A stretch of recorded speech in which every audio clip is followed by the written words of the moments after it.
Jembatan Ketungau 2 yang ada di Kecamatan Ketungau Tengah memang harus cepat diselesaikan.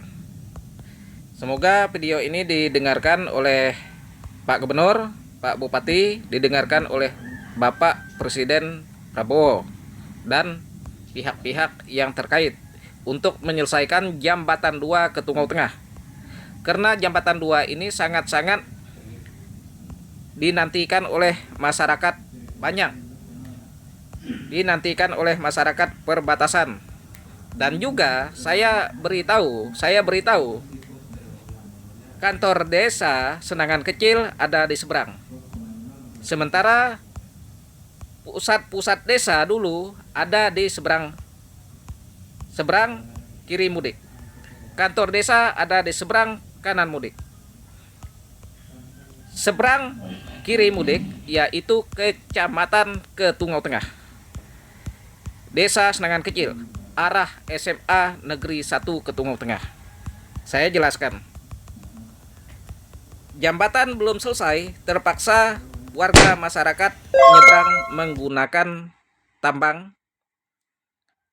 Ada juga yang punya perahu menggunakan dayung sendiri.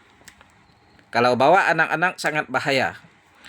Nah, dan saya jelaskan juga ya, masyarakat yang mengambil bantuan seperti bantuan beras, bantuan minyak goreng, ngambilnya ke kantor desa harus mengeluarkan biaya tambang PP.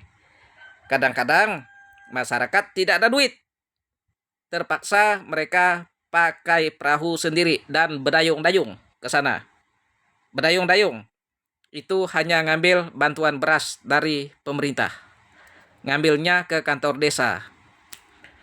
Nah, jadi sangat pentingnya jembatan ini difungsikan supaya bisa digunakan aktivitas masyarakat, baik pun kota kecamatan, warga desa, dan warga perbatasan, beberapa desa ke atas sampai perbatasan Malaysia.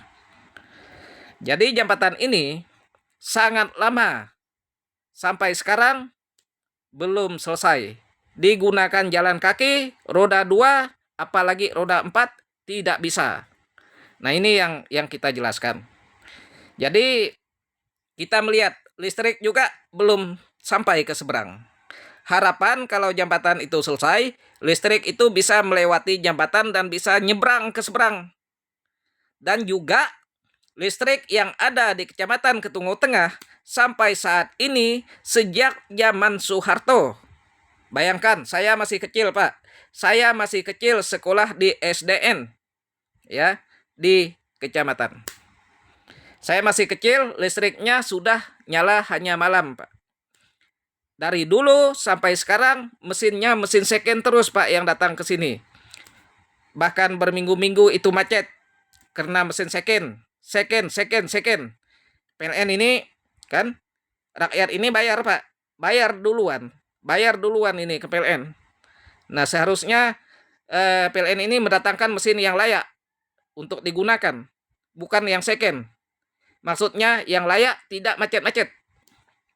Bisa digunakan 24 jam. Walaupun mesinnya di kecamatan, tapi bisa digunakan 24 jam. Karena PLN menerima duit, Pak. Nah, terkait jembatan, kalau dia itu selesai, ratusan ribu orang yang lewat di sini, Pak.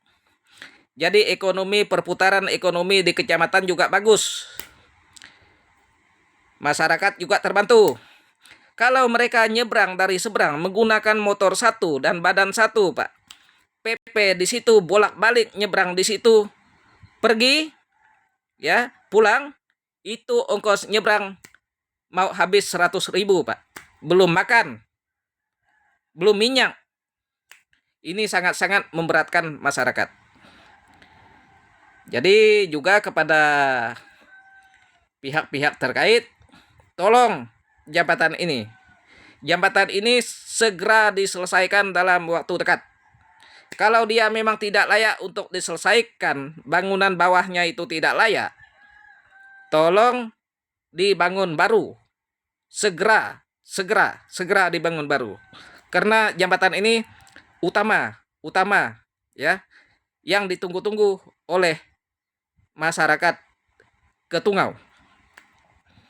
Nah, jadi kita melihat Pak, di seberang sana kemarin saya melihat status kepala desa beberapa kali ya, aset desa, barang inventaris dicuri Pak, dicuri ya.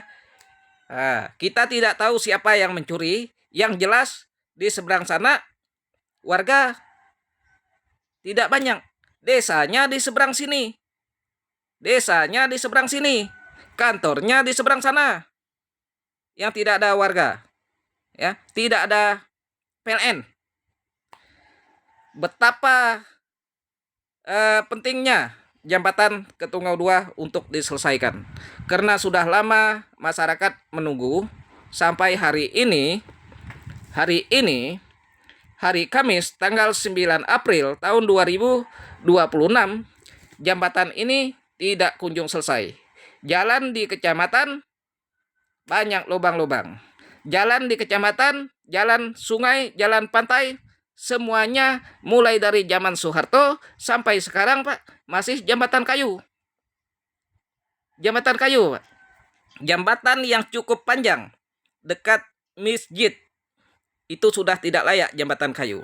Seharusnya sudah dibangun dengan jembatan rangka baja, yang baja bawahnya itu. Nah, karena apa? Karena zaman Soeharto tidak ada mobil Pak di kecamatan. Zaman Soeharto motor-motor juga jarang lihatnya, sepeda juga jarang lihatnya di kecamatan. Nggak apa-apa lah pakai jembatan kayu kan. Tapi kalau sekarang roda 4, roda 2, mana anak SMA, anak SMK, anak SD semuanya lewat, sangat-sangat bahaya. Jembatan bolong-bolong, bisa menyebabkan terjadinya korban, bisa menyebabkan anak jatuh. Sudah beberapa kali ya, anak pernah jatuh di jembatan disebabkan jembatan itu bolong-bolong. Ini yang kita suarakan. Jadi kesimpulannya, jembatan di pusat kecamatan kita minta dibangun dengan rangka baja. Jalan di pusat kecamatan kita minta di aspal. Listrik di pusat kecamatan kita minta 24 jam, Pak. 24 jam. Jembatan Ketungau 2 kita minta diselesaikan. Hanya itu, Pak. Masyarakat tidak minta duit dari negara. Masyarakat hanya minta pembangunan dari negara. Tolong diperhatikan. Adil Katalino, Bacuramin Kak Saruga, Basengat Kak Jubata. Salam Dayak dari perbatasan.